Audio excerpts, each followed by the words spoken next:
சித்தியும் ஞானமும் செந்தமிழ் கல்வியும் சிறந்துயர்ந்த பக்தியும் யோகமும் வேதாந்த மார்க்க பரம இன்ப முக்தியும் தந்தருள சத்குருவாய் எழுந்தருளும் ஞான சித்தி விநாயகர் செந்தாமரை கழல் போற்றிடுவோம்.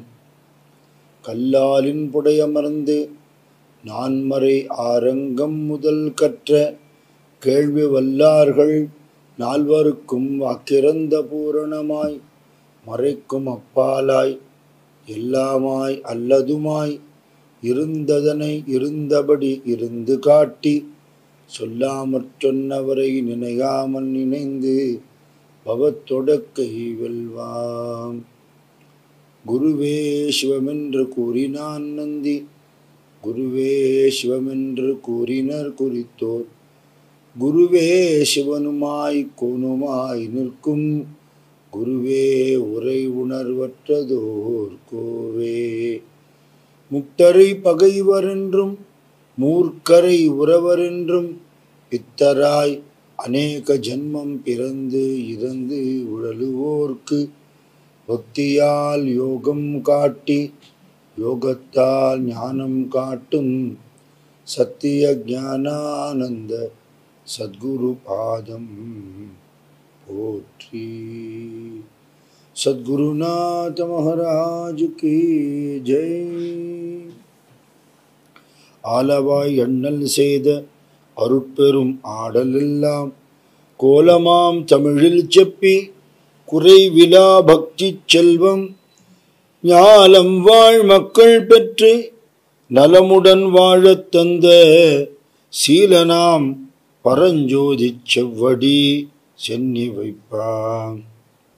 மல்குக வேத வேள்வி வழங்குக சுரந்து வானம் பல்குக வளங்கள் எங்கும் பரவுக அறங்கள் இன்பம் நல்குக உயிர்கட்கெல்லாம் நான் மறை செய்வம் ஓங்கி புல்குக உலகம் எங்கும் புரவலன் செங்கோல் வாழ்க. திங்களணி திரு ஆலவாயம் மண்ணல் திருவிளையாட்டு இவை அன்பு செய்து கேட்போர் சங்கநிதி பதுமநிதி செல்வம் ஓங்கி தகைமை தருமகப் பெறுவர் பகையை வெல்வார். மங்கள நன்மணம் பெறுவர் பிணி வந்து எய்தார் வாழ்நாடு நனி பெறுவர் வானாடு இதே புங்கவராய் அங்குள்ள போக மூழ்கி புண்ணியராய் சிவனடி கீழ் நன்னி வாழ்வார். நம பார்வதி பதையே ஹரஹர மகாதேவ. தென்னாடுடைய சிவனே போற்றி, எந்நாட்டவர்க்கும் இறைவா போற்றி.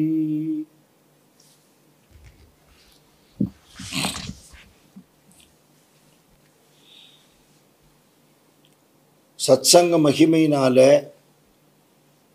நல்ல விஷயங்களை நல்லவர்கள் மூலமாக கேட்கிறது, அது ரொம்ப முக்கியம்.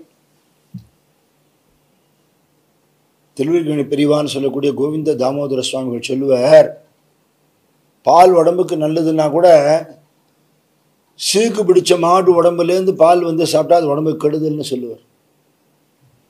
அதனால நல்ல விஷயத்தை கேட்கணும். திருவள்ளுவர் சொல்றார், எப்பொருள் யார் யார் வாய் கேட்பினும் அப்பொருள் மெய்ப்பொருள் காண்பது அறிவுன்னு. ஆனால் அதுக்காக இந்த சாத்தான் வேதம் ஓதுறதுன்னு சொல்றாப்புல, அதில் அனுஷ்டானம் இல்லாதவன் அனுபவம் இல்லாதவன் சொல்ற வார்த்தைக்கு வேல்யூ கிடையாது. ஒரு சப்தம் தான், அது ஓசை தான். மனசுல போய் படணும்னு சொன்னா அதை யாரு அனுபவிச்சு அதுலேயே ஊறி இருக்காளோ அனுபூதிமான்கள்னு சொல்லுவா. அவளுடைய வாக்குலேருந்து வந்துடுச்சுன்னா அந்த ஒரு வார்த்தைக்கு அவ்வளோ வேல்யூ உண்டு. அப்படி தீர்த்த யாத்திரை போகக்கூடிய ஒரு சிவபக்தி செல்வருடைய வாக்குலேருந்து மதுரையோட பெருமையை கேட்டதுனால இப்படி ஒரு இழிபிறவியா ஒரு கரிக்குறவியா பிறந்து மற்ற பட்சிகளால் அடியும் உதையும் வாங்கி ரத்த விளாரா இருக்கேனே வாழ வழி இல்லையே அப்படின்னு தவிக்கும் பொழுது மனுஷாலாக இருந்தால் என்ன பண்ணுவா? வாழ தெரியாதவன் வாழறதுக்கு வழி என்னன்னு யோசிக்க மாட்டேங்கிறான். சில பேர் வாழ வைக்கிற மகான்கள்டையும் போக மாட்டேங்கிறான். அவளுக்கு தெரிஞ்சது ஒரே வழி என்ன? சூசைட். அவ்வளோதான், முடிஞ்சு வச்சு. நீ உயிரை மாச்சுண்டா உபாதை குறையும்னு நினச்சா தப்பு. மல்டிப்ளை ஆகி அடுத்த உடம்போடு திருப்பி வரும். இடப்பட்ட காலத்தையும் ரொம்ப திண்டாடும்படியாயிடும். அது மகா பாபமான ஒரு செயல். ஏதாவது மிருகங்களோ பட்சிகளோ சூசைட் பண்ணிட்டு இருக்குன்னு இன்னைக்கா கேள்விப்பட்டிருக்கோமோ இல்லையா? ரொம்ப வருத்தமாக இருந்து அந்த காக்கா சூசைட் பண்ணிட்டுது, இந்த குரங்கு தற்கொலை பண்ணிட்டுது, எங்கேயா கேட்டிருக்கோமோ? இப்போ அதுகளுக்கு 5 அறிவான், நமக்கு 6 அறிவான். இது என்ன அநியாயம்னு புரியல. 6 அறிவு இருக்கிற மனுஷன் பண்ணப்படாத தப்பு பண்ணுறான். என்ன ஆகும்னா அந்த ஜீவன் சத்கதிக்கும் போகாது, மறுஜென்மாவும் உடனே கிடைக்காது, புண்ணியலோகத்துக்கு டெஃபினட்டாக போக முடியாது. ஆனால் நரகவாதனை கூட ஒரு ஸ்டேஜ் தான், அதுவும் கிடையாது. இந்த பூமியிலேயே சுற்றின்னு இருக்குமா, ஆனால் உடம்பு இருக்காதான். எக்ஸாம்பிள் சொல்லணும்னா இந்த காற்றுல அடிச்சுன்னு போகிற பிளாஸ்டிக் பை மாதிரி குறிக்கோள் இல்லாமல் சுற்றின்னு இருக்கும். பசிக்கும், ஆகாரம் கிடையாது. தேவலோகத்துக்கு போனால் அமிர்தபானம் பண்ணிடலாம், பசிக்காதுங்கிறா. பித்திருலோகத்துக்கு போனால் பசங்கள்லாம் எள்ளும் தண்ணியும் விடுவா, பசிக்காதுங்கிறா. மனுஷலோகத்தை ஏதோ சாப்பிட்டுப்பான். இப்போ மனுஷலோகத்துக்கு இருந்துட்டு இருக்கும் அந்த ஜீவன் எந்த ஃபுட்டையும் சாப்பிட முடியாது. சரீரமே கிடையாதான், ஆனால் சரீரத்தில் இருக்கிற அத்தனை உபாதையும் இருக்குமா. தாகம் எடுக்கும், எந்த நீர் நிலையிலேருந்து நீர் சாப்பிட முடியாது. தன் வீட்டையே சுற்றி சுற்றி வரும், அது வரவுகாரெல்லாம் பார்க்கும். ஆனால் இது பேசுகிறத அவளுக்கு கேட்காது. எந்த விதத்திலையும் ஒரு ஹெல்ப்லெஸ் ஸ்டேஜில் பிரயோஜனம் இல்லாமல் இருந்துட்டு அவஸ்தப்பட்டு அந்த அவஸ்தைக்கு நிவாரணம் இல்லாத கொடூரமான நிலைமை தான் தற்கொலை பண்ணிக்கிறவாளுக்கு. நரக வேதனை விடவும் பயங்கரமானது. அதனால் எக்காரணத்தை கொண்டு மனுஷால் அந்த முடிவுக்கு போகக்கூடாதுன்னு சொல்கிறேன். வாழ்க்கையில் கஷ்டம் இருந்ததுன்னா எதனால் வருதுன்னு யோசனை பண்ணி பார்த்தா நம்மளோட முன்வினை தான் அதுக்கு காரணம். யாரோ பண்ணினதுக்கு நம்ம திண்டாடலை, நம்ம பண்ணினதுக்கே தான் நம்ம திண்டாடுறோம். அதை புரிஞ்சுட்டோம்னா பாபம் நிவர்த்தி ஆகிறதுக்கு வழி எங்கே இருக்குது? பகவான்கிட்ட இருக்குது. பகவானோட வடிவமாகவே இருக்கிற கருணையான மகான்கள்கிட்ட இருக்குது இல்லையா? நம்மளெல்லாம் காப்பாற்றுறதுக்கு தானே பகவான் அந்த ரூபத்தில் வரார். அப்போ மகான்கள்கிட்ட போய் சரணாகதி பண்ணால் 2 விஷயம். ஒன்று, கர்மாவை தாங்கிக்கிறதுக்கான பலத்தை கொடுத்துடுறா. அது பண்ணினாலும் அதோட சிரமம் நமக்கு தெரியாதபடிக்கு மனோபலத்தை கொடுத்துடுறா. அடுத்தது என்ன? உண்மையான குரு பக்தி இருக்கிற பட்சத்தில், சாது சேவை பண்ணுற பட்சத்தில், சத்சங்கத்தில் இருக்கிற பட்சத்தில் கர்மாவோட உபாதையே குறைஞ்சுடுறதுன்னு சொல்கிறான். அப்போ அது ஒன்று தானே வழி. அதை விட்டுட்டு மாறுபாடான காரியம் பண்ணால் என்ன ஆகும்? இதெல்லாம் இந்த குருவிக்கு தெரியாது. அது வேதனைப்பட்டு இருக்கும்போது அந்த முனிவர் சொன்னதை கேட்டுட்டு உடனே சிறமேற்கொண்டு இது மனுஷாளுக்கு தான் பலிக்குமா, குருவி எனக்கெல்லாம் இது ஒத்து வருமா வராதா அப்படிலாம் யோசனை பண்ணலை. ஒத்தாமர் குளத்தை குளிச்சுது. நம்மளே எத்தனையோ புண்ணிய தீர்த்தங்களெல்லாம் பார்க்கும்போது பட்சிகளும் குளிக்கிறது நம்ம பார்க்குறோம். அதுக்கு பின்னாடி என்ன கதை இருக்கோ யாருக்கு தெரியும்? புண்ணிய நதியில் குளிச்சுட்டதுனால புண்ணியம் வந்துடுமான்னு கேட்டால் விவேகானந்த சுவாமிகள் சொல்கிறார், புண்ணிய நதியில் குளிச்சா மோட்சம் வரும்னு சொல்லியிருக்கு, உண்மைதான். அப்படி பார்த்தா கங்கையில் இருக்கிற மீன் முதலையெல்லாம் மோட்சத்துக்கு போயிருக்கணுமேங்கிற. அதனால் அந்த பாவனையோட ஸ்நானம் பண்ணுறவாளுக்கு தான் பலன் இல்லையா? அதை உணர்ந்து பண்ணினா பலன் உண்டு.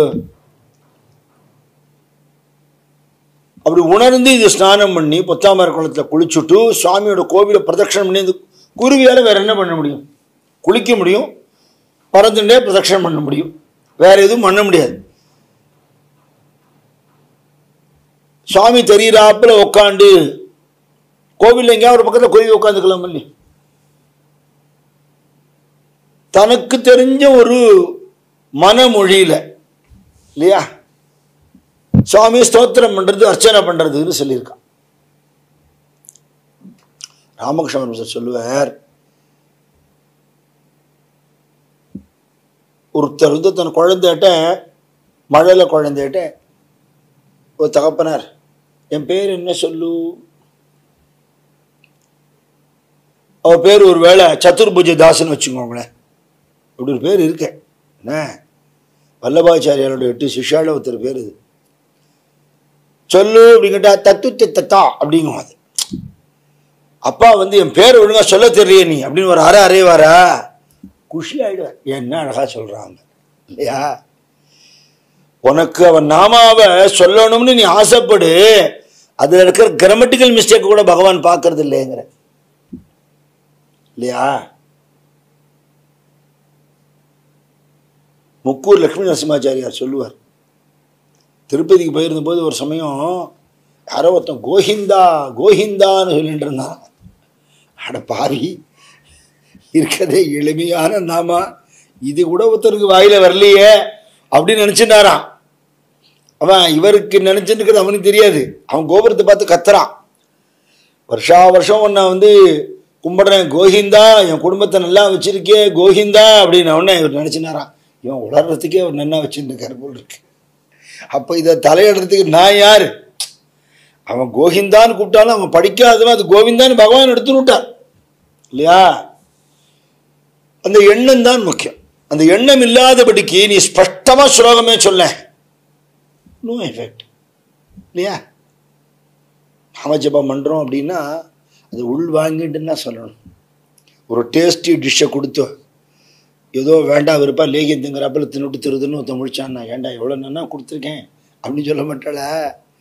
ஒரு பால் பாயசத்தை கொடுக்குறா, டபக்குன்னு குடிச்சிட்டு டம்ளர் வச்சுட்டு போயிட்டான்னு, இது தூத்தம் கொடுத்துருக்கலாமே அப்படின்னு தோணும் இல்லையா நமக்கு? அது உள் வாங்கின்னு அனுபவிக்கணும். அந்த நாமாவை அனுபவிச்சுட்டா அந்த அனுகிரகம் நமக்கு உண்டு. பூந்தானம் சரித்திரம் நம்மலாம் கேட்டிருப்போம். விஷ்ணு சஹஸ்ரநாமம் சொல்றத பத்மநாபோமர பிரபு அப்படிங்கிறத சேர்த்து சொல்லியிருக்கோம். பார்த்தா பத்மநாபோ மரப்பிரபுன்னு இருக்கும். அவர் பத்மநாபோ மரப்பிரபுன்னு சொன்ன உடனே நாராயண பட்டத்திரி அதை கேட்டிருந்தாராம்.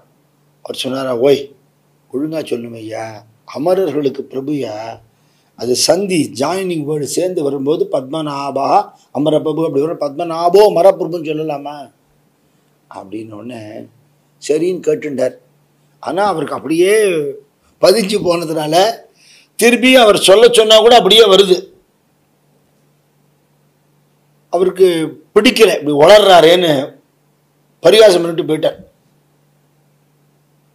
மறுநாள் அவர் இருக்கிற இடத்துல ஸ்லோகங்கள்லாம் சொல்லி எல்லா சிஷ்யாளுக்கெல்லாம் விளக்கின்னு இருக்கிறத ஒரு இளைஞன் ஒருத்தன் வந்தானான்.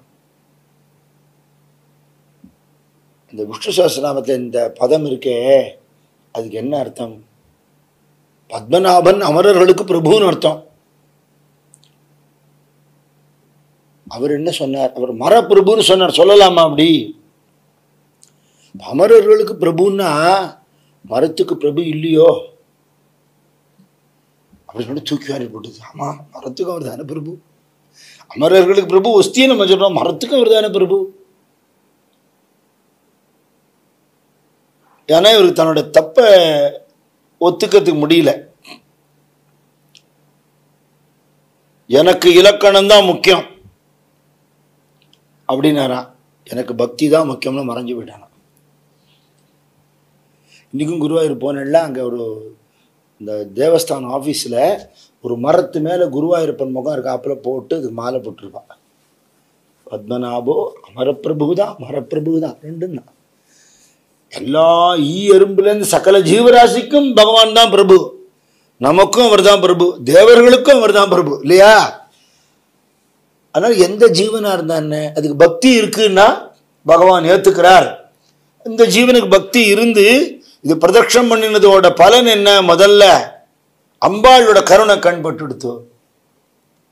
இது யாரு இது இப்படி பிரதட்சணம் பண்றது? அந்த குருவி 3 நாளா வந்துட்டு இருக்கே அப்படின்னு மீனாட்சி தேவி கேட்கிறா. கேட்ட உடனே சுவாமி சொல்றார், பக்தி மை நியமம் பூண்ட பறவை மேல் கருணை நாட்டம் வைத்து இமையாத முக்கண் மறை முதல் ஓர் சேக்கு அன்றி நித்திய நிலைமை நல்கி நேர்ந்தவன் கூற்றை காய்ந்த சத்திய ஞான மிருத்யுஞ்சயம் தன்னை உபதேசித்த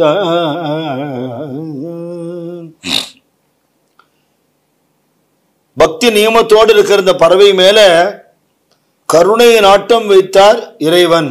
ஏன்னா அம்பாள் கருணை பண்ணிட்டா. சத்குரு ஞானானந்த சுவாமி சொல்றத கருணாம்பிகை அப்படிம்பார். அம்பாளை பற்றி சொல்றது கருணையே வடிவமானவள் அம்பாளுங்கனால சுவாமியும் கருணை பண்ணினார். அதனால இமையாத முக்கண் உடைய வேத முதல்வனான பகவான் ஒரு சிறுவனுக்கு அன்னைக்கு பண்ணின அனுக்கிரகத்தை இன்னைக்கு இந்த குருவிக்கு பண்ணினார்னு சொல்றார். யாரு அப்படின்னா நித்திய நிலைமை நல்கி சாஸ்வதமா அழிவில்லாதபடியான சிரஞ்சீவித்துவத்தை ஒரு ரிஷிகுமாரனுக்கு கொடுத்தார். நேர்ந்த வெங்கூற்றை காய்ந்த அவனுக்கு விதிப்படி நேர வேண்டிய பிராணன் போக வேண்டிய சூழ்நிலை யமன் வந்து கூட்டின்னு போகும்போது எல்லார் உயிரையும் பறிக்கிறவன் உயிரை பறித்து விட்டாருங்கிற. அதனால காலகாலன்னு சுவாமிக்கு பேர் இல்லையா. ஒரு டைம்னா அந்த டைம் மீற மாட்டான் யம தர்மராஜா. யம தர்மராஜன் ஏன் சொல்கிறோன்னா ஒரு நிமிஷம் முன்னாடி வரமாட்டார், ஒரு நிமிஷம் பின்னாடி வரமாட்டார். அந்த டைம்னா டயத்துக்கு வருவார், எடுத்துன்னு போயிட்டே இருப்பார். அதுவும் யாருக்குன்னா ரொம்ப விஐபியாக இருந்தால் தான் வருவார். நமக்கெல்லாம் வந்து யம பட்டர்கள் தான் வருவாங்கடா, நமக்கு இல்லை. சத்சங்கத்தில் இருக்கிற வாழ்க்கை அவள்லாம் வரமாட்டா. சத்சங்கத்தில் இல்லாத வாழ்க்கை யம தூத்தாள் வந்து தான் கூட்டின்னு போவாளாம். சத்சங்கத்தில் இருக்கிற வாழ்க்கை அவன் உபாசனப்பட்ட தெய்வ தூத்தாள் வருவாளாம். குரு பக்தாளுக்கு குரு வந்து கூட்டின்னு போவாரான். ஒரு ஜீவனையும் அவர் வந்து கையை பிடிச்சி கூட்டின்னு போவாரான். கடைசி நிமிஷம் வந்து தரிசனம் கொடுத்து கையை பிடிச்சி அவரோட லோகத்தை கூட்டின்னு போவாராம். சாமானிய மக்கள் லௌகீகமாகவே இருக்கிறவா சத்சங்க வாசனையே இல்லை அப்படின்னா அவளுக்கு மரணங்கிறது உண்டு, தவிர்க்க முடியாது. அப்படி வந்த யமனையே காலனை காய்ந்தார். அவர் மேல கோச்சுண்டு கால சம்ஹார மூர்த்தின்னு தானே சொல்றோம் அவரை. அந்த சரித்திரத்தை சுருக்கமா இதுல சொல்றார் பரஞ்சோதி முனிவர். நமக்கெல்லாம் பிரசித்தமாக தெரிஞ்ச சரித்திரம். மிருகுண்டு மகரிஷி மருத்மத்தின் அவருடைய தர்ம பத்னி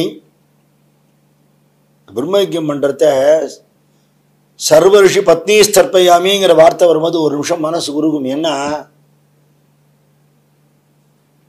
பாகவதாளத்து மாமிகளுக்கே சம்பாதிக்க தெரியாத ஒரு புருஷனை வச்சுன்னு எப்படி குடும்பம் நடத்துறதுன்னு சிரமப்படுவா. எப்போ பார்த்தாலும் பகவானே நினைச்சுண்டு வைதிக தர்மத்தோட நிஷ்டையா இருக்கிறவாளும் வாத்து குடும்பங்களில் பல சிரமங்கள் இருக்கும். ரிஷிகளை கேட்கவே வேண்டாம். எங்கே போயிருக்கோ, எங்கே தபஸ் பண்ணுறதோ, என்னைக்கு திரும்பி வருமோ ஒரு நிர்ணயம் கிடையாது. இவாளுக்கு தர்மத்தோட பாதிவிருத்திய தர்மத்தோட இருந்து அவளுக்கு சேவை பண்ணி அவளுக்கு மனசு கோணாதபடிக்கு நடந்துண்டு சத்புத்திராலையும் அவளுக்கு கொடுத்து தனக்குன்னு ஒரு ஆசை இல்லாதபடிக்கு ஒரு தியாக வாழ்க்கை வாழ்ந்திருக்கான்னு அந்த ரிஷி பத்தினிகள்லாம் வந்தனை பண்ண கடமைப்பட்டிருக்கோம். என்ன பண்ண போகிறோம்? உத்தரணி ஜலம் சர்வரிஷி பத்னி ஸ்தர்ப்பயாமி, சர்வரிஷி கணபத்னி ஸ்தர்ப்பயாமி. அந்த ஒரு உத்தரணி ஜலத்தில் ரிஷி கணங்களும் பத்னிகளும் திருப்தி அடைகிறாளாம். என்ன கொள்ளை கொண்டு போச்சு அது பண்ணுறதுக்கு? பண்ண முடியல, பிரம்மைக்கும் பண்ணுறது இல்லை இல்லையா? பண்ணணும். அது சொல்ல வரேன். ஒரு நன்றி வேணும் இல்லையோ. இப்போல்லாம் பரம்பரையாக எத்தனையோ வருஷமாக தபஸு பண்ணி ஒரு வசதி இல்லாதபடிக்கு இருக்கிற காலத்தில் வனாந்தரங்களில் குகையில் இருந்து தபஸு பண்ணி யாருக்காக பண்ணினா? இவ்வளவு மந்திரங்களெல்லாம் கிரகிச்சு கொடுத்துருக்காளே, இதெல்லாம் நமக்காக தானே இல்லையா? அவள் பண்ணின ஒரு தபஸோட பிரயோஜனம் என்ன? அவன் யாரும் வசதியாக வாழ்ந்ததாகவே இல்லை, இந்திர பதவி வாங்கின்றதாக இல்லை. புண்ணியத்தெல்லாம் நமக்கு கொடுத்துருக்கா இந்த ரிஷிகள்லாம். அப்படி இவாள் குழந்தை பாக்கியம் இல்லை. குழந்தை பாக்கியம் இல்லைன்னுட்டா வேத சந்ததி வளரணும் இல்லையா? பாகவதால் சந்ததி வளரணும். குழந்தை இல்லையேன்னு பிரார்த்தனை பண்றா பரமேஸ்வரன்ட்ட. பரமேஸ்வரன் கனவுல வந்து வரம் கொடுக்காமல் கேள்வி கேட்கிறார். என்ன கேள்வினா, பகவத்பாதாள் சரித்திரத்தில் நம்ம அதை படிச்சிருக்கோம், கேட்டிருக்கோம். ஏற்கனவே ஒரு தடவை ரிஹர்சல் பார்த்துட்டு தான் இங்கே சிவகுரு ஆரியாம்பாள்கிட்ட கேட்டிருக்கார். அதே கேள்விதான். உனக்கு முட்டாளா தீர்காயசா இருக்கிற நிறைய குழந்தைகள் வேணுமா, புத்திசாலியா அல்பாயசோட இருக்கிற ஒரு குழந்தை வேணுமா அப்படின்னு கேட்கிற. மிருகுண்ட மகர்ஷி பதில் சொன்னாரா, புத்திசாலியா ஸ்ரத்தா பக்தியோட ஒரு குழந்தை போரும்னாரா. அல்பாயுசுங்கிறதே ஒரு திருப்பி சொல்லலை, அது நம்ம வேறு சொல்லுவானே. எனக்கு இந்த ரெண்டாவதா சொன்னது வேணுங்கிறத நல்ல புத்திசாலியா நல்ல ஞானமான பக்தி உள்ள குழந்தையா வேணும், அனுகிரகம் பண்றேன்னுட்ட. உரிய காலத்தில் குழந்தை பிறந்தது. மிருகுண்ட மகரிஷி குழந்தைங்கனால மார்க்கண்டேயன்னு பேரு. 5 வயசுல அல்லது 7 வயசுல குழந்தைகளுடைய கிராஹ்ய சக்தி உள்வாங்கிக்கிற தன்மைக்கு ஏத்தாப்புல உபவீதம் போடுவான், பூணல் போட்டு வைப்பான்.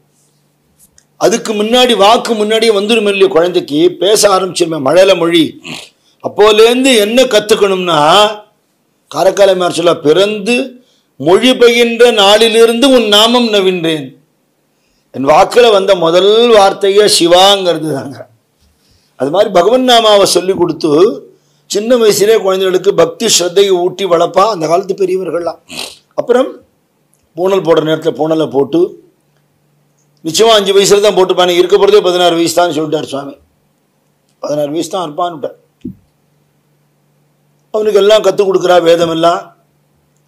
அவ்வளவு அழகு, அப்பேற்பட்ட புத்திசாலித்தனம், அத்தனை பணிவு, அப்படி ஒரு பக்தி, அப்படி ஒரு ஞானம். அப்பனே மார்க்கண்டேயா, லோகநாதனான பரமேஸ்வரனை கெட்டியா பிடிச்சுக்கோ,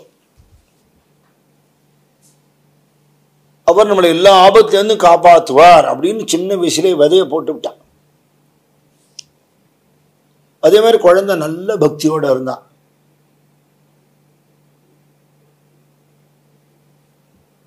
பதினாறு வயசு ஆக போறது அப்படிங்கிறத அம்மா அப்பாவுக்கு கவலை வந்துடுச்சு. வரும் இல்லையா, ரிஷியாவே இருக்கட்டுமே,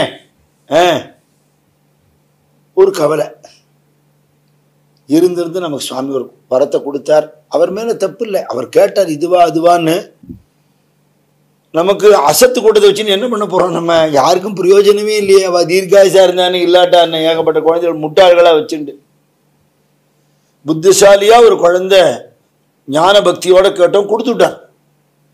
அப்ப அவர் சொன்னதுல ஒரு பகுதி பலிச்சு கொடுத்தோன்னா அடுத்தது பலிக்க போறது தானே அர்த்தம். அச்சோ, இத்தனை அழகான இந்த குழந்தையை இழக்கணுமா,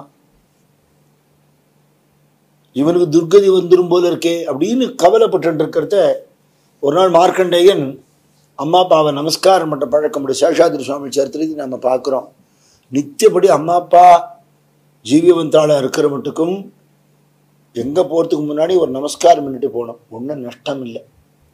அந்த அம்மாவும் அப்பாவும் பண்ணுற ஆசீர்வாதம் இருக்கு, அது கவச்சம், நம்மளை காப்பாற்றிடும் இல்லையா. உள்ளன்போடு பண்ணக்கூடிய ஒரு ஆசீர்வாதம் இருக்கிற மட்டுக்கும் அவள் மனசு கோணாமல் நடந்துக்கணும். அவளோட அல்ப தேவைகள்னு சார் மகான்களை பற்றி சொல்கிறது இவாளுக்கும் பொருந்தும். பிரமாதமாக ஒன்றும் கட்டுவிட போகிறது இல்லை, நம்மள அம்மாவோ அப்பாவோ. நீ சாப்பிட்டியான்னு கேட்பான், நம்மளை பற்றி தான் விசாரிப்பான், உடம்பை பார்த்துக்கோ அப்படின்னா. அவளுக்கு வேணுங்கிற ஒரு சின்ன சின்ன சேவைகளை பண்ணி அவளை நமஸ்காரம் பண்ணி சந்தோஷமாக வச்சுக்கணும், மனசு கோணாதபடி வச்சுக்கணும். காலமான பிறகு பித்திருக்கர்மாக்களை பண்ணணும். இதுதான் நம்மளோட கடமைன்னு இருக்கு. நித்தியப்படி அம்மா அப்பாவை சேவிச்சு அவ ஆசீர்வாதம் கிடைச்சதுனாலேயே சேஷாத்ரிங்கிற இளைஞர் சேஷாத்ரி சுவாமிகள் ஆனார்.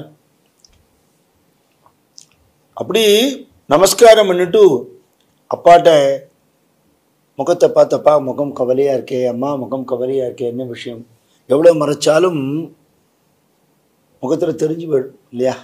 அகத்தில் உள்ளது முகத்தில் தெரியும், தெரிஞ்சு போயிடும். குழந்தைக்கு தெரியப்படாதுன்னு நினைக்க முடியாது. நம்ம வேண்டிக்கிறோம் குழந்தைக்கு தீர்காயுச கொடுன்னு. நம்ம வேண்டிக்கிறத விட அவனே வேண்டிண்டா என்னன்னு அவருக்கு தோணுது.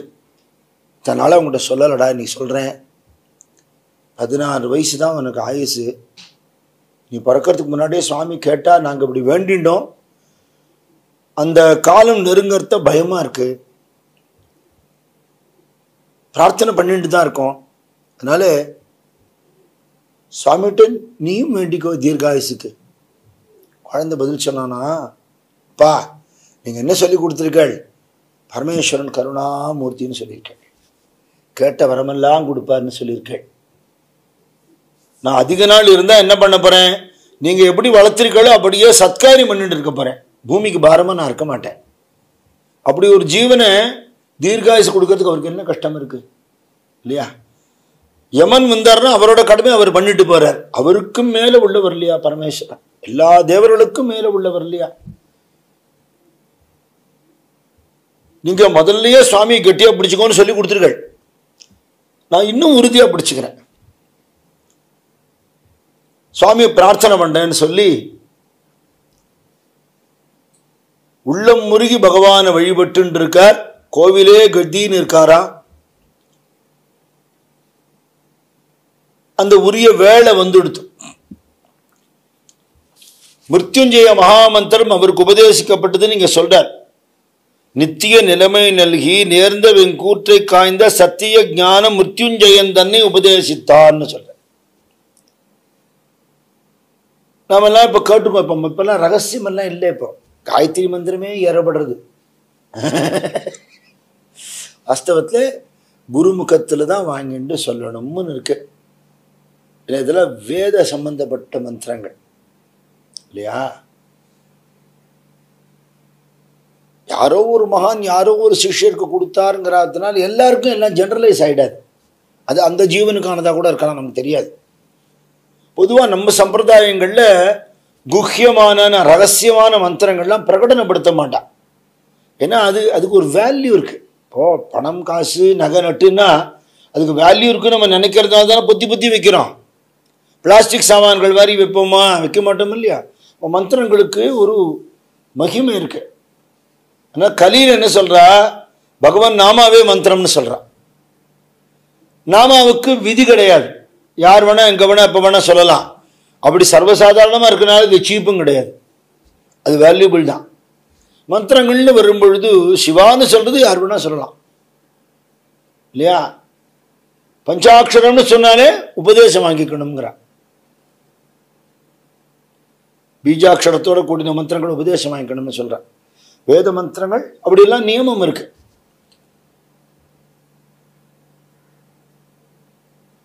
அடையாளத்துக்கான சில திரையம்பகம்னு ஆரம்பிக்கக்கூடிய மிருத்யுஞ்சய மந்திரம் இல்லையா? நம்ம சொல்றோம், எல்லாருமே சொல்லக்கூடியதாக தான் இப்போ ஆயிடுது, ஸ்லோகம் மாதிரி ஆயிடுது. பகவானுடைய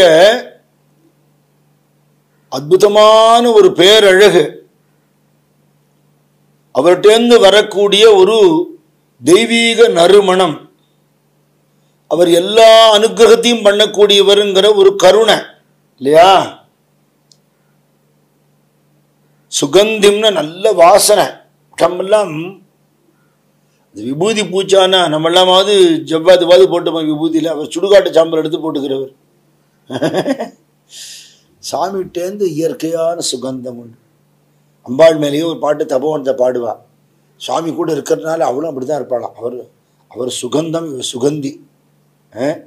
பார்முழுதும் சிவ பரிமளம் ஓங்க பள்ளி எழுந்தருள்வாய் பங்கஜலோச்சனி சங்கரியே நீ பள்ளி எழுந்தருள்வாய். சிவ பரிமளம் ஓங்க எல்லா அனுகிரகமும் பண்ணக்கூடிய புஷ்டி வர்தனம். இந்த சுவாமிகிட்ட என்ன வேண்டிக்கிறா அப்படின்னா, உருவா இருக்கும்னா வெள்ளரி, பழுத்த வெள்ளரி பழம் காம்பிலிருந்து விடுபடுவது போல மிருத்யு பயத்திலிருந்து நான் விடுபடணும். ஏன் மற்ற பழத்தை சொல்லலை அப்படின்னு கேட்டா, பழம் பழுத்துடுத்துன்னா நம்ம பறிச்சுடுவோம், இல்லைன்னா அங்கேருந்து விழுந்துடும். இதுல என்ன விசேஷம்னா, வெள்ளரி பழம் பழுத்த உடனே அதோட கனத்தினால காம்பு இதை விட்டுடுமா. அதனால பந்தத்திலேருந்து பிச்சுன்னு வர்றது இல்ல, பந்தம் நம்மளை விடுறது இல்லையா? பந்தங்கள்லேருந்து விடுபடுறதுங்கிறது என்ன, அம்போன்னு வீட்டில் எல்லாரையும் திராட்டை விட்டு போற விஷயம் இல்லை. பந்தங்கள் மாயை நம்மளை விட்டு விலகிறது. அதனால அது உருவா இருக்கும் மாதிரி எனக்கு ஆகணும் அப்படின்னு சொல்லக்கூடிய அந்த மிருத்யுஞ்சய மகாமந்திரம்னு அதை குழந்தை ஜபம் பண்ணித்துன்னு பரஞ்சோதி முனிவர் சொல்ற. அப்படின்னா எனக்கு மரணம் வரப்படாதுங்கிற அர்த்தம் மட்டும் இல்லை, மரண பயம் இருக்கப்படாது. மரணத்தை விட பயங்கரம் மரண பயம் இல்லையா?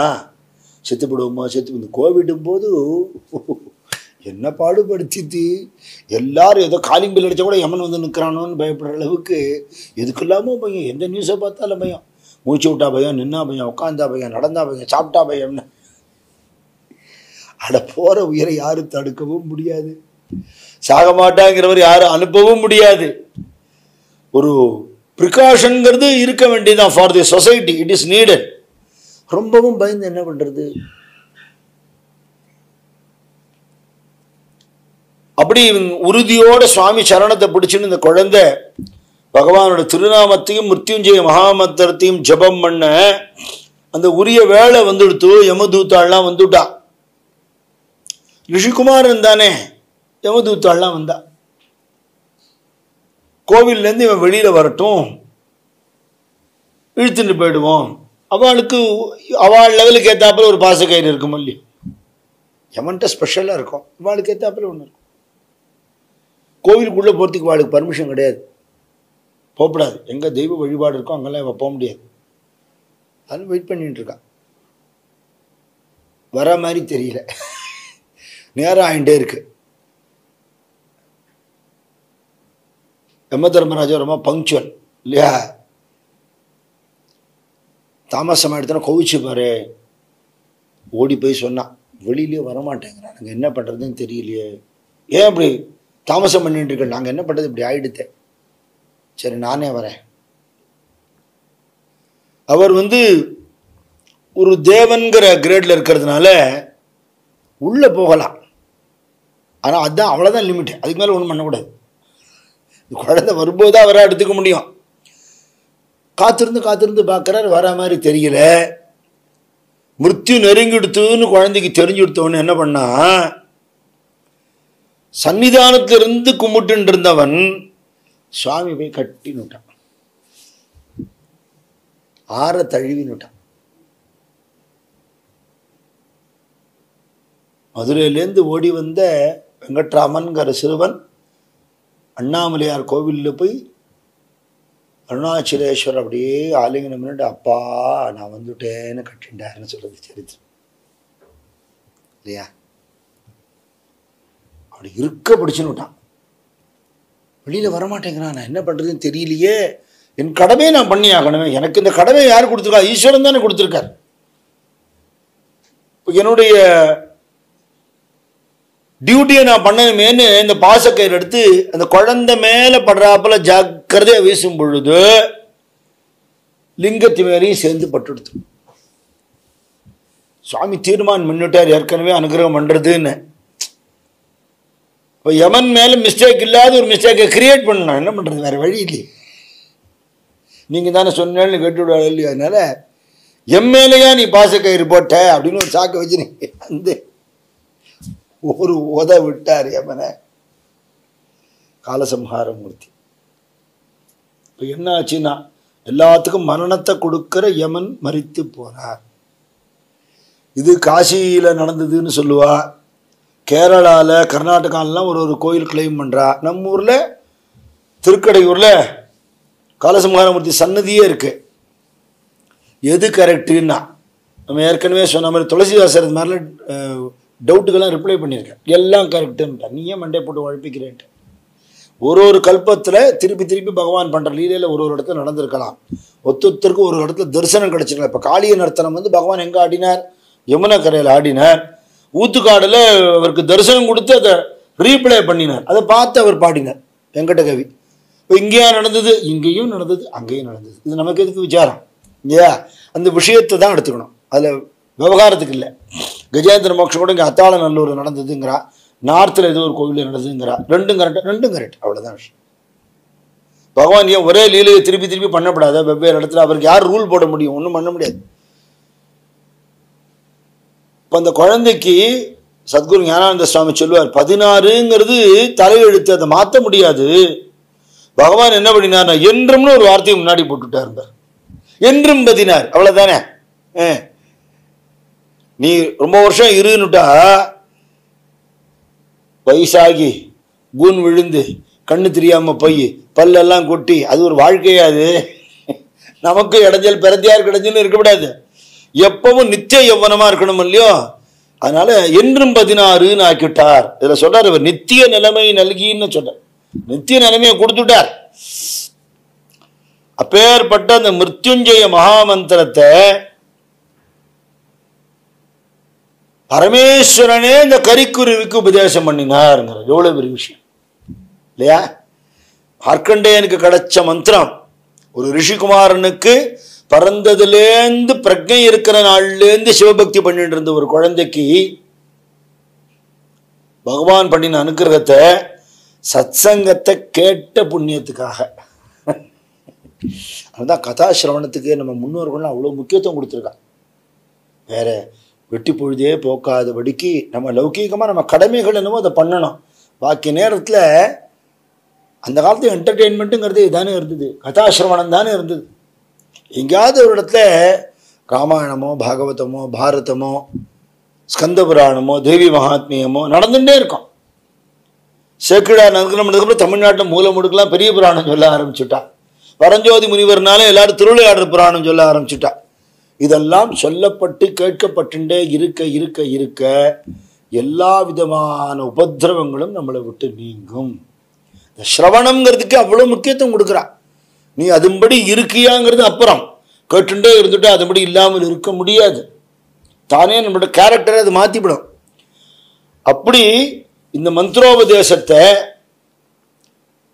சிவபெருமான் இந்த கரிக்குருவிக்கு பண்ணினார்னு சொல்றது. மார்க்கண்டேய ரிஷி நம்ம சனாதன தர்மத்தில் ரத்னத்ரயம்னு சொல்லுவா. 30 கோடி தேவதைகள், எல்லாத்துக்கும் மேற்பட்டதான பரபிரம்மம் 6 வடிவமா வழிபடக்கூடிய ஷண்மதம் பகவத்பாதால் நமக்கு பண்ணி கொடுத்துருக்கா. ஒரே பிரம்மம் தான் வெவ்வேறு நாம ரூபத்தில் இருக்குங்கிறா. சிவன் சார் கூட ஏணிப்படிகள் மாந்தர்களை சொல்லும்போது பல தெய்வங்கள் உண்டு, கடவுள் ஒன்றுங்கிற. பரபிரம்மங்கிறது கடந்து உள்ள இருக்கக்கூடியது, அது ஒன்றே ஒன்றுதாங்கிற. மற்றதெல்லாம் நாம ரூப பேதம் தான். புரியுறாப்புல சொல்லணும்னா, கங்கையோ காவிரியோ ஸ்நானம் பண்ண போறோம், யார் யாருக்கு எந்த படித்துறையில சௌரியமோ அங்கே யாருக்கே குளிச்சுக்கலாம். வர்ற தீர்த்தம் ஒன்று தானே. அப்படி ஷண்மதம்னு கணபதி, சுப்பிரமணிய சுவாமி, பரமேஸ்வரன், அம்பாள், மகாவிஷ்ணு, சூரியநாராயண சுவாமி, அப்படி 6 மதங்களை உண்டாக்கி கொடுத்தார். கணாபத்தியம், கௌமாரம், சைவம், வைஷ்ணவம், சாக்தம், சௌரம், 6. இதுல உன்னிப்பா சொல்றா ரத்னத்ரயம்னு சொல்றா. என்னன்னா, இந்த காணாபத்தியமோ கௌமாரமோ சைவத்தில் அடங்கிடும், சௌரம்ங்கிற சூரிய நாராயண வழிபாடு வைஷ்ணவத்தில் அடங்கிடும். சிவபெருமானுடைய தர்மபத்தினாலும் சக்தி வழிபாடு தனி. அதனால சைவம், சாக்தம், வைஷ்ணவம், பரமேஸ்வரன், அம்பாள், மகாவிஷ்ணுங்கிறத ரத்னத்ரயம்னு பேர். ஷண்மதத்தோட கண்டென்ஸ்டு ஃபார்ம். இது 3த்துக்குமே அனுகிரகம் பண்ணியிருக்கார் இந்த தர்மத்துக்கு மார்க்கண்டேய ரிஷி. எப்படின்னா, பிரசித்தமா எல்லாரும் ஒரு ஸ்லோகம் சொல்லுவோம்.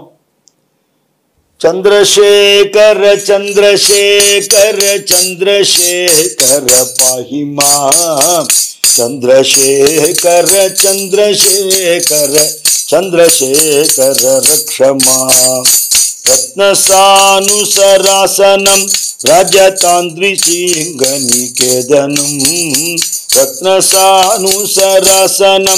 ரஜதாத்ரிசிங்கநிகேதனம், சிஞ்சினீகிருத பன்னகேஸ்வரம் அச்சுதானலசாயகம், क्षिप्र दग्धपुरत्रयं त्रिदेवानलैरभिवन्दितं, சந்திரசேகரமாஸ்ரயே மம கிம் கரிஷ்யதி வையமஹ. எந்த பரமேஸ்வரன் ரத்னமயமான மேருமலையையே வில்லாக வளைச்சவரோ, எவர் வெள்ளியங்கிரியில் இருக்கக்கூடிய பரமேஸ்வரனோ, ரஜதாத்ரின்னா வெள்ளியங்கிரின்னு அர்த்தம், வெள்ளி மலை கைலாசம் இருக்கிறவரோ, யாரு தன்னுடைய உடம்புல ஆபரணங்களாக சர்ப்பத்தையே பூண்டவரோ, மகாவிஷ்ணுவையே திரிபுர சம்ஹாரத்தும் போது பானமாக வச்சுருந்தவர் யாரோ, சமஸ்த லோகங்கள் இருக்கிறவாளும் வந்தனம் பண்ணும்படியா இருக்கிற பரமேஸ்வரன் யாரோ, அந்த சந்திரசேகரன் ஆசிரியிக்கிறேன். யமன் என்னையா பண்ணுவார்? என்ன சந்திரசேகரமாஸ்ரயே மம கிம் கரிஷ்யதி வையமஹ. அப்படி 8 ஸ்லோகம் சிவபெருமானுடைய அழகு, அவருடைய மகிமைகள் எல்லாத்தையும் வர்ணிச்சு வர்ணிச்சு வர்ணிச்சு மார்க்கண்டேயரே பண்ணின ஸ்லோகம் இது. கடைசியில் அவரே சொல்றார். அதோடைய 8வது ஸ்லோகத்தில் சொல்லும் பொழுது நம்ம முழுக்க சொல்றதுக்கு நமக்கு அவகாசம் இருக்காது. மிருத்யுபீத மிருகண்டு சூனு கிருதஸ்தவம் சிவ சந்நிது.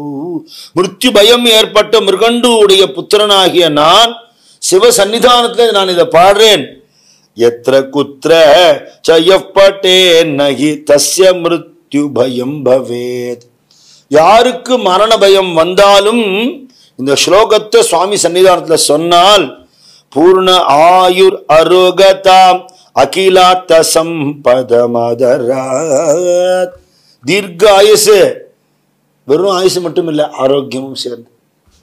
அப்புறம் என்ன, உலகத்துல உனக்கு என்ன தேவையோ அகிலார்த்தம்னு சொல்லிட்டார். இங்க வாழறதுக்கு தேவையோ அவ்வளவும் கொடுத்து சந்திரசேகர ஏவ தஸ்ய ததாதி முக்திம் அயத்னதா. பிரயத்தனமே இல்லாமல் மோட்சத்தையும் உனக்கு கொடுப்பார். இங்கேயும் கொடுப்பார், அங்கேயும் கொடுப்பார் அப்படின்னு சொல்லி பலஸ்ருதியோட முடிக்கிறார். அடுத்ததா அம்பாள் விஷயம்னு எடுத்துண்டா, ரொம்ப பிரசித்தமான தேவி மகாத்மியத்துல தேவி சப்த சத்தின்னு சொல்லக்கூடிய ஸ்லோகங்கள் 700 ஸ்லோகம். அதுதான் சண்டி பாராயணம் சொல்லி நவராத்திரி போது பாராயணம் பண்ணுவா. அதுல நமக்கெல்லாம் பிரசித்தமா தெரிஞ்ச ஸ்லோகம் என்ன? சர்வமங்கள மாங்கல்யே சிவே சர்வார்த்த சாதிகே சரண்யே திரம்பிகே கௌரி நாராயணி நமோஸ்துதே. இதெல்லாம் மார்க்கண்டேய ரிஷி பண்ணினது தான். தேவி மகாத்மியத்துல அவரோட உபதேசங்கள் நமக்கு கிடைக்கிறது. மகாபாரதத்தை தர்மபுத்திரருக்கு அவர் அவ்வளோ உபதேசங்கள் பண்ணியிருக்கார், அது மகாபாரதத்தில் கிடைக்கிறது. ஸ்ரீமத் பாகவதத்தில் பரமேஸ்வரன் அவருக்கு தரிசனம் கொடுக்கறத அவர் ஹரிபக்தி பண்ணிட்டு இருக்கார். இப்போ கன்வர்ஷன் நம்ம எடுத்துக்க கூடாது. அங்கதான் நம்ம தனித்தனி மதம்னு நம்ம எடுத்துக்க கூடாது. ஒரே பரபிரம்மத்தை வெவ்வேறு விதமா, அட தினம் இட்லியும் தோசையுமா சாப்பிட்றோம், ஒரு சேஞ்சு சாப்பிட்றது இல்லையா மாற்றி. ஆனால் ஆதாரத்தை மறக்கலைங்கிறதான் விஷயம். உனக்கு என்ன வரம் வேணும்னு கேட்கும்போது அவர் சொல்றார், உங்கள்கிட்டையும் மகாவிஷ்ணுட்டையும் சமபுத்தியோட பக்தி பண்ணணும்னு கேட்குறாராம். பாகவதத்திலே வருது. அதுக்கப்புறம் பூரி ஜெகநாத்துக்கு போனால் அங்கே ஒரு சரித்திரம் அவரை பற்றி இருக்கு. என்ன அப்படின்னா, விஷ்ணு மாயையை தெரிஞ்சுக்க அவரும் விருப்பப்பட்டாராம். சரின்னார் பகவான். இவருக்கு தான் மரணம் கிடையாது இல்லையா? சப்த சமுத்திரங்களும் ஒன்னாகி மகா பிரளயம் ஏற்பட்டு போயிடுது. எல்லாம் அடிச்சுன்னு போயிடுது, ஒண்ணுமே பாக்கி இல்லை. மரணம் கிடையாது, மரணம் மட்டும்தான் கிடையாது. முழுகி முழுகி எழுந்துக்கிறார் தண்ணியில. எங்க பார்த்தாலும் அலை அடிக்கிறது. மனுஷன் நடமாட்டமே இல்லை. எல்லாம் ஊர் உலகம் எல்லாம் அவ்வளவு அழிஞ்சு போயிடுது. ஒரே சூன்யமா, ஒரே இருளா இருக்கு. என்னடா அது இப்படி இருக்குன்னு நினைச்சிட்டு இருக்கிறத ஒரு பயங்கரம் ஏற்படும் போதுதான் சாதாரண லோகம் எவ்வளவு அழகா இருக்குன்னு நமக்கு தெரியும். இல்லைன்னா நமக்கு இந்த அருமை தெரிய போறது இல்லை. ஒரு பெரிய ஆலையில ஒரு குட்டி குழந்தை மிதந்து வருது. கராரவிந்தேன பதாரவிந்தம் முகாரவிந்தே வினிவேசயந்தம் வடஸ்ய பத்ரஸ்ய புடேசயானம் பாலம் முகுந்தம் மனசா ஸ்மராமி. பாலம் குந்த அஷ்டகம்னு ரொம்ப பிரசித்தம். இதுவும் மார்க்கண்டேயர் எழுதினதுதான். அந்த குழந்தை மட்டும் வந்தோடனே அந்த குழந்தைய பார்த்து அப்படியே பிரமிச்சு போயிட்டார். இவ்வளவு அழகா இருக்கு அந்த குழந்தை, யாராவது குழந்தையோ தெரியல, இலை மேல படுத்துன்னு வருது, ஊர் உலகமே அழிஞ்சு போயிருக்கு, இது மட்டும் இருக்கே அப்படின்னு அந்த குழந்தைய பார்க்கறது. குழந்தை வர பார்த்து சிரிக்கிறது. ஆணு வாயை திறந்தது. அந்த வாயை அவர் பார்க்கறதுக்குள்ள அப்படியே இழுக்கப்பட்டு அந்த வாய்க்குள்ள போயிட்டார். இத்திருண்டாய் உள்ள போயிட்டார். உள்ள போனா ஏகப்பட்ட லோகங்கள், நிறைய மலைகள், சமுத்திரங்கள், மேல் லோகம் கீழ் லோகம் எல்லாம் தெரியறது. பிரமிச்சு நடுங்கி போயிட்டார். அப்படி பல காலம் இருந்த ஒரு பாவனை கடைசியில பார்த்தா வெளியில வந்துட்டார். ஒரு பெரிய வடவிருட்சம், அந்த வடவிருட்சத்துக்கு கீழே வந்துட்டாராம். இன்னைக்கும் ஜெகநாதபுரியில் இருக்கு அந்த மரம். அந்த மரத்துக்கு கீழே தன்னுடைய திருவடியை எடுத்து தானே சுவைக்கிறாப்பல் அந்த கிருஷ்ணன், ஆலல கிருஷ்ணன். ஒரு கம்பெனியோடைய லோகோல கூட இது இருக்கும், நீங்க பார்க்கலாம். ஆலல கிருஷ்ணன் கீழே தூண்ட தண்ணியில் ஒருத்தர் மிதக்கிறாப்பில் இருக்கும். அது யாரும் கவனிக்க மாட்டா. அதுதான் மார்க்கண்டேயர் லோகோல், அதுவும் தான் இருக்கு. இதுதான் விஷ்ணு மாயைன்னு சொன்னாராம். போரும்பா தெரியாம கேட்டுவிட்டேன். உன் மாயையெல்லாம் நீயே வச்சுக்கோ. ராமகிருஷ்ண பரமஹம்சர் சொல்லுவார், ஒரு பெரிய ஃபாரின் நாய் கடிச்சதுன்னா 2 கிலோ போயிடும் சதை. அது மாதிரி ஒன்று இருக்கு. நம்ம தெரிஞ்ச ஒருத்தர் பார்க்க வந்திருக்கோம். அவர் வாசல் நின்று வாவான்னு கூப்பிட போறாரு. இதுதான் வாவான்னு கூப்பிட, வாவான்னு கூடாது, போன்னு கத்தும், லொல் லொல்னு குறைக்கிறது. பயந்து நடுங்கிறார். இதை தாண்டி எப்படி நம்ம உள்ள போறதுன்னு. ரொம்ப நேரம் குறைக்கிறதுன்னு யாரோ வந்திருக்கா போல் இருக்குன்னு எஜமானங்க இந்த எட்டி பார்க்குறார். நீயா வா வா வா வா அப்படிங்கிற. உடனே குறைச்சிட்டு நாய் நிறுத்தி எடுத்து, பயப்படாத உள்ளவா, ஒன்றும் பண்ணாதுன்னு. அது உனக்கு தெரியறதுப்பா, அதுக்கு தெரியாது, நீ வந்து என்னை கூட்டின்னு போ அப்படின்னு எஜமான் கிட்ட வந்துட்டார். வந்த உடனே அது அப்படி தலையை தடவி கொடுத்த உடனே அந்த நாய் குறைச்ச ஆளை பார்த்து வார ஆட்டுறது. இவரோட உள்ள போகும்போது அவருக்கு பயம் இல்லை. அது மாதிரி பகவானோட சம்பந்தம் ஏற்பட்டேன்னா மாயையால பயம் இல்லைங்கிற பரமஹம்சர். இல்லைன்னு பிடிக்கப்படும் உன்ன, நீயா உள்ள போன தொலைஞ்ச. நீ மாயை சுத்தின்ண்டே இருக்கு, உலகம் பூரா மாட்டின்ண்டே இருக்கான் மனுஷன். ஒரே வழி என்ன? பகவத் சம்பந்தம், பகவத் ஸ்வரூபமான குருவோட சம்பந்தம் இருந்துடுத்துனா பயம் இல்லை. அதுக்கப்புறம் ஜெகநாதபுரியிலேயே பல வருஷம் இருந்து அங்க மார்க்கண்டேய லிங்கம்னு ஒன்று இருக்கு. அந்த லிங்கத்துக்குள்ள அவர் இருக்கிறதாக இன்னைக்கும் ஐதீகம். ஏன்னா சிரஞ்சீவி மரணம் கிடையாது, அந்த லிங்கத்திலேயே இருக்காராம். அவர் ஹரிபக்தரா சிவபக்தரா நம்ம வேணா பட்டிமன்றம் போடலாம். அவர் ரெண்டும் பொதுவாக தான் பார்த்துருக்க.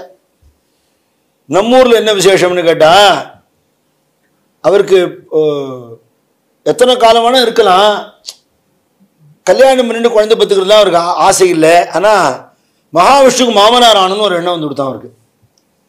எனக்கு ஒரு பொண்ணு அனுகிரகம் பண்ணு அப்படின்ன உடனே பெரியாழ்வாருக்கு ஆண்டாள் கிடைச்சா மாதிரி இவருக்கு நந்தவனத்தில் ஒரு பொன் குழந்தை கிடைச்சிது. ஆண்டாளும் பூமாதேவி தான், இங்கேயும் பூமாதேவி தான். அந்த குழந்தைய வளர்த்துட்டு இருக்கார். மகாவிஷ்ணு கல்யாணம் பண்ணி தரணும்னு அவருக்கு ஆசை. கல்யாண வயசு வந்துடுத்து. அந்த காலத்தில் 10-12 வயசுல நம்ம கல்யாண வயசு தானே பெண் குழந்தைகளுக்கு. ஏதோ ஆம்பளை வளர்த்த பெண் குழந்தைன்னு இல்லாமல் அதுக்காரியெல்லாம் தெரிஞ்சுட்டு இருக்கா போல இருக்கு, தெரியல. ஒரு வயசான குடுகுடு கிழவர் வந்தார் ஆசிரமத்துக்கு. பசிக்கிறது, ஆகாரம் இருக்குமான்னார். இவர் பாவம் ரிஷி தானே, ஒரு தயிர் சாதம் இருக்கு, நான் தர சொல்கிறேன். அம்மா, ஒரு பெரியவர் வந்திருக்கார், ஆகாரம் போடுறதுக்கு வா. வரேன்பான்னு வெளியில் வந்தா. குழந்தை நன்னா இருக்காளே, உங்கள் குழந்தையா? ஆமாம். கல்யாணம் ஆகிடுத்தோ? இல்லை, நான் வேணா பண்ணிக்கிறேன். தூக்கி வரப்படுது. ஏன் சாப்பாடு கட்டிவிட்டு பொண்ணை கல்யாணம் பண்ணிக்கிறேங்கிறியே, உன் வயசு என்ன? சபிச்சிருவாரோ, ரிஷியா இருக்காரு. இவரே ரிஷிதான்.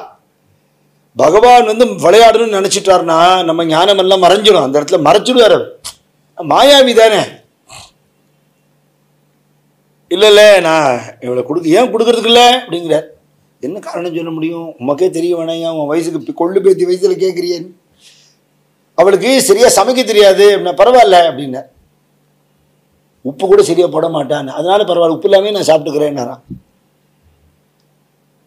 இப்படி வம்பு பண்றாரே அப்படின்னு நினைச்சுன்னு மனசுல பிரார்த்தனை பண்ணிக்கிற, பகவானே என்ன சோதனை, இந்த கழவனுக்கான கல்யாணம் பண்ணி தரணும்னு ஒன்று டக்குன்னு கழவர் மறைஞ்சு சங்கு சக்கர கதாபத்மத்தோட தரிசனம் கொடுத்தாராம். அதனால அன்னிலேருந்து உப்பு இல்லாத நேவேத்தியம், உப்பிலியப்பன் தான். உப்பிலியப்பன் ஆக்சுவலா உப்பு இல்லாத அப்பன், உப்பு இல்லாத அப்பனாவும் இருக்கார். நீ எனக்கு தானே அவளை வளர்த்துட்டு இருக்கேன்னாராம் பகவான். இன்னைக்கு சன்னிதானத்துக்குள்ளே உப்பிலியப்பன் பக்கத்துலேயே பூமாதேவி மார்க்கண்டேரி இருக்கா, அங்கே போனால் நம்ம பார்க்கலாம். அங்கே ஜெகநாதபுரியில் அவர் லிங்கத்துக்குள்ள ஜீவிவந்தரா இருக்காருன்னு சொல்லக்கூடிய மார்க்கண்டேய லிங்கம் இருக்கு. அவர் எழுதின ஸ்தோத்திரங்கள்லாம் எத்தனை ஆயிரம் லட்சோபலட்சம் வருஷத்துக்கு முன்னாடி பண்ணினது. இன்னைக்கும் நம்ம அம்பாள் விஷயத்திலையும் மார்க்கண்டேய ரிஷி, பெருமாள் விஷயத்திலையும் அவர் தான், பரமேஸ்வரன் விஷயத்திலையும் அவர் தான் அப்படின்னு அப்பேற்பட்ட ஒரு மகரிஷி.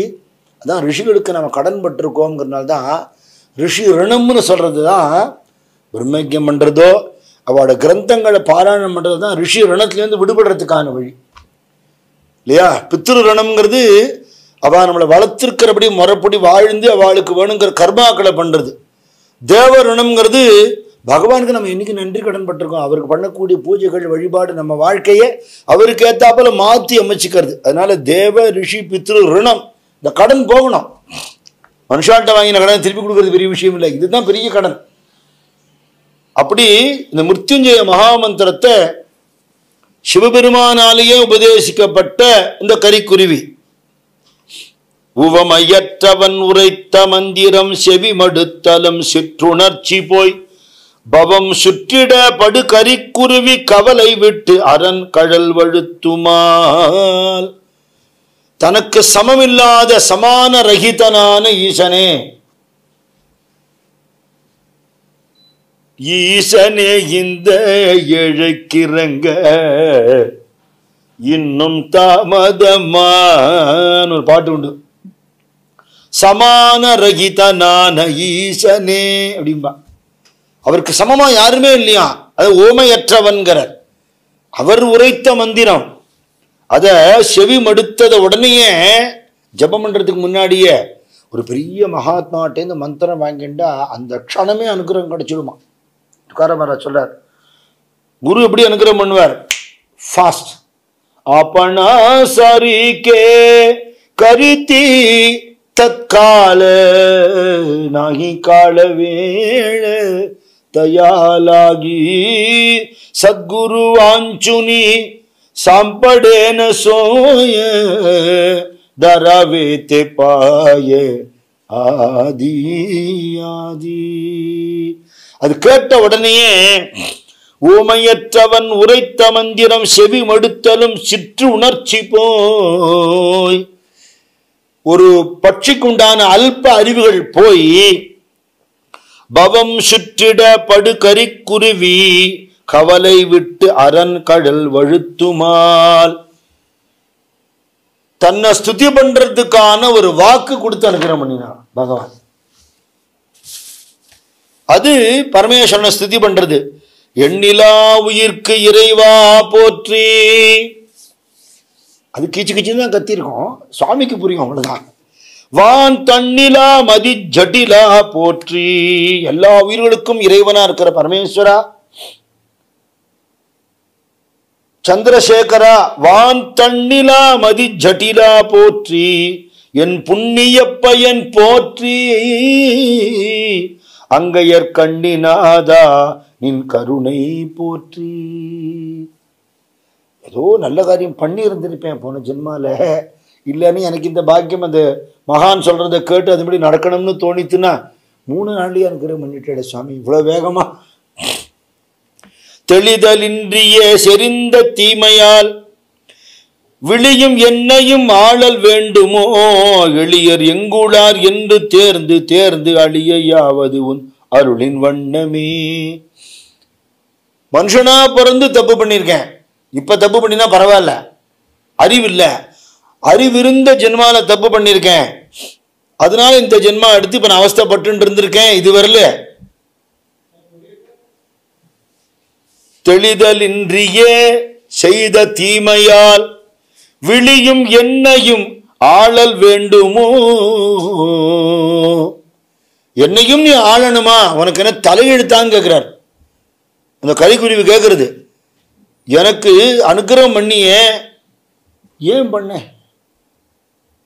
நான் என்ன அப்படி பண்ணிவிட்டேன், சிவபெருமான் வந்து உபதேசம் பண்ற அளவுக்கு நான் என்ன பண்ணிவிட்டேன், ஸ்தோத்திரம் பண்ற அளவுக்கு எனக்கு சத்புத்தி கொடுக்கிற அளவுக்கு நான் என்ன பண்ணிட்டேன் அப்படின்னு யோசனை பண்ணி பார்த்தா ஒரு பதில் கிடைக்கிறது. எளியர் எங்குளார் என்று தேர்ந்து தேர்ந்து அழியாவது உன் அருளின் வண்ணமே.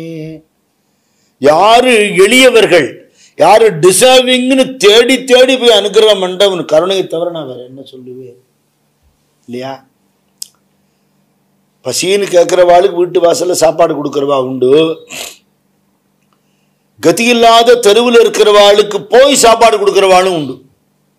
அப்படி நான் நிறைய பேரை பத்தி கேள்விப்பட்டிருக்கேன். மதுரையில் அந்த மாதிரி ஒருத்தர் பண்றாருன்னு கேள்விப்பட்டிருக்கேன். சாப்பாடு பண்ணி பேக்கெட் போட்டு எடுத்துட்டு போய் அது மாதிரி கதியில்லாதவா இருக்கிற இடத்துல போய் கொடுத்துட்டு வருவாளாம். இவாளுக்கெல்லாம் இப்படி ஒரு கருணை இருக்குன்னா அந்த கருணைக்கு ஊற்றுக்கண்ணா இருக்கிற சுவாமியோட கருணை என்ன? அதனால அவர் சொல்றார், எளியர் எங்குளார் என்று தேர்ந்து தேர்ந்து, எவன் கஷ்டப்படுறானோ எவனுக்கு தேவையோ அப்படின்னு அவனுக்கு தகுதி இருக்கா இல்லையான்னு பார்க்காமல் அழியாவது உன் அருளின் வண்ணமே. எனக்கு பண்ணிட்டீரே, எனக்கு அனுகிரகம் பண்ணிட்டீரே. உம்மை நல்லறம் உடைய நீர்மையால் இம்மை இம்மனு இயம்பினா இது அம்மை நன்னறிக்கு எதுவாதலால் மும்மையும் நலமுடைய மொயம்பினேன். புண்ணியம் பண்ணிருக்கேன், புண்ணியத்துக்கு பலன் இருக்கணுமோ இல்லையோ, அதனால அந்த மகான் சொல்றதை கேட்டேன். ஒண்ணு, பாவம் பண்ணிருக்கேன், அதுக்கு பலன் இருக்கணுமோ இல்லையோ, அதனால குருவியை பிறந்து அடி வாங்கினேன். இனிமே மறுஜென்மாவே கிடையாது, ஏன்னா நீங்கன்னே எனக்கு மந்திரோபதேசம் பண்ணிருக்கேள். அதனால நான் என்ன பண்ணினேனோ அந்த பாவமே எனக்கு புண்ணியமா கன்வெர்ட் ஆயிடுதுங்கிறது இல்லையா? ஒருவேளை நான் அந்த ஜென்மால நிறைய தர்மங்கள்லாம் பண்ணி அப்படியே செத்து போயிருந்தேன்னா மிஞ்சி மிஞ்சி போனா சொர்க்கம் கிடைச்சிருக்கும் இல்லையா? தேவலோகத்தை சத்த நாள் இருந்து விட்டு அப்பா கொடுக்குற அப்புச்சியெல்லாம் தின்னுட்டு நான் திருப்பி வந்திருப்பேன். ஆனா பாவம் பண்ணினதோட விளைவால இந்த ஜென்மா கிடைச்சது, சத்சங்க மகிமையால நீங்க கிடைச்சிட்டு எனக்கு வேற என்ன வேணும்? அதனால இம்மை மறுமை இனி பிறவி இல்லாத தன்மைங்கிற மும்மைக்கும் எனக்கு நீங்க அனுகிரகம் பண்ணிட்டு அப்படின்னு சொல்றது. ஆனாலும் ஒரு சின்ன குறை இருக்கு, இதுக்கு மேல குறையா அவனுக்கு என்ன குறை அப்படின்னு சுவாமி கேட்கிற. நான் எத்தனை நாளைக்கு இந்த உடம்போடு இருப்பேன்னு தெரியல, உடனே கிளம்பிடுவேன்னு தெரியாது, அதெல்லாம் நான் உங்களை கேட்க முடியாது. ஆனா என்னை எல்லாரும் ரொம்ப டீஸ் பண்றாங்கிறது, அவமானப்படுத்துறா, இத்தினுண்டா இருக்கேன், எனக்கு பலம் இல்லைன்னு எல்லாரும் சொல்றா, அவ்வளவுதானே, வருத்தப்படாத. எல்லா பறவைகளையும் விட உனக்கு அதிக வலிமையை கொடுத்தேன், இனிமே உன்னை வலியான்னு எல்லாரும் சொல்லுவாங்கிறாராம். இன்னைக்கும் கரிக்குருவிக்கு வலியான்னு ஒரு பேர் உண்டு. உன்னை யாரும் ஒன்றும் பண்ண மாட்டா, போ, உனக்கு இப்படி நடந்ததுன்னு தெரியணுங்கிறதுக்காக உன்னுடைய வம்சாவளிக்கெல்லாம் அந்த பேர் இருக்கட்டும்னாராம். என் மரபுக்கெல்லாம் கொடுங்கோன்னு கேட்கறதா அது. அதான் அதுக்கு அனுக்கிரகம் பண்ணினார் அப்படின்னு சொல்லி அந்த மந்திரத்தை நீ ஜபம் பண்ணிட்டே எழுதுனுட்டார் சுவாமி. அது எப்படி சொன்னார் சொல்றார், ரிஷி சந்தசு தேவதையோட சிவபெருமான் உபதேசம் பண்ணினாராம். இந்த குருமுகத்துல சொல்றதுங்கிறது ஒரு மந்திரம்னா அந்த மந்திரத்தை யாரு கிரகிச்சுண்டாளோ அவர் ரிஷி இல்லையா? மகாபரிவா சொல்ல, மந்திர கர்த்தான்னு யாருமே இல்லை, மந்திரம் யாரும் எழுதினது இல்லை, மந்திரங்கள்லாம் ரிஷிகள் பார்த்து சொன்னது. மந்திர திருஷ்டா, பார்த்தவா. ஞான ஆகாச வெளியில அக்ஷரங்கள்லாம் ஒளிமயமா தெரியுமா, அது ரிஷிகள் உள்வாங்கிட்டு நமக்கு சொல்றா. அதனாலதான் எந்த மந்திரம் சொன்னாலும் ரிஷி சந்தசு தேவதை அப்படி சொல்லிதான் சொல்லணும்னு முறை இருக்கு. ஒரு தினம் சுந்தர்குமார்ஜியோட உபன்யாசம் கேட்டு இருந்த போது அவர் சொன்னார், திருவள்ளிக்கணி பெரியவாள் அழிச்சுன்னு ஒரு இடத்துல போயிட்டு இருந்தேன், இந்த நியான் சைன்ல வெளிச்சம் தெரிஞ்சது, அட்வர்டைஸ்மெண்ட்லாம் வரும் இல்லையோல, இது என்னது எழுத்தெல்லாம் வெளிச்சம் தெரிகிறது அப்படின்னு கேட்டாராம். உலக வாழ்க்கையில இருந்து உலக வாழ்க்கைக்கு சம்பந்தம் இல்லாத இருந்தவர். இப்போ இவர் சொன்னாரா, இது நியான் சைன்னு பேரு, அட்வர்டைஸ்மெண்ட்லாம் இந்த மாதிரி போடுவான்னு. அப்படியா? எனக்கு இந்த ஆகாசத்து ரிஷிகளுக்கு மந்திரங்கள்லாம் அக்ஷரமாக வெளிச்சமாக தெரியும்னு சொல்கிறாள் ஜோதி ஸ்வரூபமாக, அது ஞாபகம் வந்ததுன்னாராம். எதை பார்த்து எங்கே லிங்க் பண்ணார் இல்லையா? ஒரு மகானுடைய மனசுங்கிறது என்ன? எனக்கு அதுலேருந்து இந்த நியான் சைனை பார்த்தா இந்த சம்பவம் ஞாபகம் வந்துடும். ஒரு மகானுடைய மனசு என்ன? லௌகீகத்திலையும் தெய்வீகத்தை பார்க்கறது இல்லையா? நம்மளாம் தெய்வீகத்தில் லௌகீக பழகிட்டோம் நம்மளாம். அப்படி ரிஷி சந்தஸ் தேவதையோட சுவாமி உபதேசம் பண்ணினார். குருமொழி பயின்று முள்வாய் குருவி தன் குலமும் தன் போல் அருமறை முதல்வன் ஈந்த ஆற்றலால் பரவிக்கெல்லாம் பெருமை சால் வலியான் என்னும் பெயரவாய் உலகின் மன்ன கருமணி கண்டன் செம்பொர் கனை கழலடி சேர்ந்தது அன்றே. வலியான்கிற பேரையும் கொடுத்து மந்திரமும் கொடுத்து அதை ஜபம் பண்ணும்படியாக பண்ணி கருமணி கண்டன் நீலகண்டன் ஆகிய பரமேஸ்வரன் தன் திருவடிகளில் சேர்த்து கொண்டார். அந்த குருவிக்கு எப்படி இது திருவடி சேரும்ங்கிறது அடுத்த படலத்தில், நாரைக்கு முக்தி அளித்த படலத்தில் இதுக்கு பதில் இருக்கு. சாமிட்டு போகும்போது எப்படி போவா அப்படிங்கிறது சிவசாரூபியத்தோடு தான் போவாளாம். இந்த உடம்போட அங்கே போக முடியாது. அதுக்கு வேற ஒரு அபராகிருத சரீரம், தெய்வீக உடம்பு கொடுத்து சுவாமி கூட்டின்னு போவார். அப்படி அது பகவானோட சரணத்தை அடைஞ்சிட்டுன்னு சொல்லி இக்கரிக்குருவி தான் நோற்று எய்திய வரத்தை தன் போல் ஒக்கலும் எளிதா எய்த பெற்றதால் உலகின் மேன்மை தக்கவன் ஒருவன் வாழ தன் கிளை வாழ்வதென்ன மிக்கவர் எடுத்து கூறும் பழமொழி விளங்கிற்றன்றே. இந்த கரிக்குருவி தான் மோட்சம் அடைஞ்சுடுத்தோ எதனால? சுவாமி கொடுத்த மந்திரத்தை ஜபம் பண்ணினதுனால. ஆனா என்னை சேர்ந்த வாளுக்கும் நீங்க அனுகிரகம் பண்ணுங்கன்னு ஒரு வார்த்தை கேட்டுட்டு போயிடுத்து. கஜேந்திர மோட்சத்தை இப்படிதான் சொல்லுவா.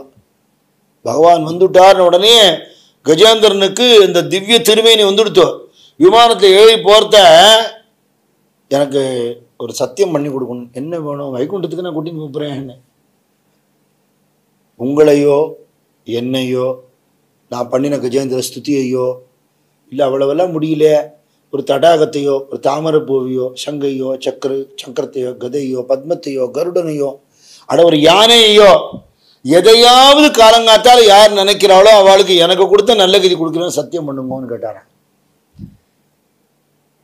ஹரிங்கிற பேர்ல தான் பகவான் கஜேந்திர மோட்சம் கொடுத்தான்னு சொல்றதுனால காலங்காத்தால் ஏந்தின உடனே ஹரி ஹரி ஹரின்னு சொல்லி ஏந்திருக்கணும் ஒரு வழக்கம் இருக்கு. பெரியவா ஏந்திருக்கும் போது 7 தானே ஹரின்னு சொல்லிட்டு தான் ஏந்திருப்பார். ஆண்டாள் இந்த திருப்பாவையிலே பாடுறா. புள்ளும் சிலம்பின காண்கிற திருப்பாவையில மெல்ல எழுந்து ஹரி என்ற பேரறவும் உள்ளம் புகுந்து குளிர்ந்தேலோர் எம்பாவா. அப்படி எல்லாருக்கும் சேர்த்து வரம் வாங்கிறது. புண்டலீகன் அப்படிதான் வரம் வாங்கினாரா பாண்டுரங்கண்ட. பண்டரிபுரத்துக்கு உங்களை ஒரே ஒரு தரம் பார்த்தவாளுக்கு மோட்சம் தரேன்னு கொடுங்க, சத்தியம் கொடுங்கன்னு கேட்டார். அது மாதிரி ஒருவர் வாழ்ந்து எல்லோரையும் வாழ்விக்க கூடியது. அதனால சொல்றார், உலகத்தில் ஒரு பழமொழி இருக்கு, தக்கவன் ஒருவன் வாழ தன் கிளை வாழ்வதென்னை மிக்கவர் எடுத்து கூறும் பழமொழி விளங்கிற்றன்றே. தக்கவன் ஒருவன் வாழ தன் கிளை வாழ்வது. ஒரு தகுதி உள்ள ஒருத்தனுக்கு கிடைக்கிற அனுகிரகம் அவனுக்கு மட்டும் இல்லை, அவனுடைய வம்சத்துக்கே உண்டாம். மகான்கள்லாம் அனுகிரகம் பண்றத தங்கிட்ட இருக்கிற ஒரு ஜீவனுக்கு அவன் அனுகிரகம் பண்றதுல டோட்டல் கிளான் அப்படியே முழுக்க வம்ச பரம்பரைக்கே தான் அந்த அனுகிரகமா.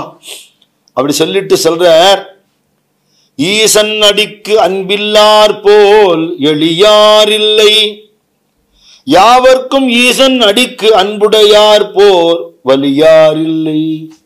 நீ எவ்வளவு பெரிய ஆள்னு நீ ஒன்னு நினைச்சுக்கோ, பணமோ பதவியோ மக்களோ இருக்கலாம், பகவத் பக்தி இல்லையா அவ்வளவும் உன்னை நட்டாத்துல விட்டுட்டு போயிடுண்டா.